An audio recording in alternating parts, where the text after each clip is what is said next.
हैदराबाद में ट्रैफिक चालान से बचने के लिए कुछ गाड़ी मालिकान की दिखाई गई हाईटेक चालाकी पर पुलिस भी हैरान है।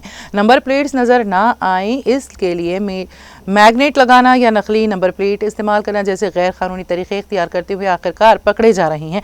हाल ही में शहर में 2 अफराद ट्रैफिक पुलिस के हाथों गिरफ्तार हुए। सैनिकपुरी के रहने वाले 28 साल कामरान जो एक खानगी मुलाजिम है, उन्होंने चालान से बचने के लिए अपनी डेविक बाइक के सामने वाली नंबर प्लेट मुकम्मल तौर पर हटा दी। पीछे की नंबर प्लेट पर उन्होंने इस मैग्नेट इस तरह लगाया कि किसी को शक ना हो। उसने ऐसा इंतजाम किया था कि जरूरत पड़ने पर नंबर प्लेट ऊपर की तरफ मुड़ जाए और नजर ना आए। हफ्ते के दिन डायवर्सिटी जंक्शन पर चेकिंग के दौरान रायदुर्गम ट्रैफिक के एसआई नागराजू ने गाड़ी को रोककर बारीकबीनी से जांच की तो ये चाल सामने आ गई। फौरन बाइक को जब्त कर लिया गया और मुलजिम को मजीद कार्रवाई के लिए लॉ एंड ऑर्डर पुलिस के हवाले कर दिया गया। इस वाक़े की वीडियो वायरल हो रही है।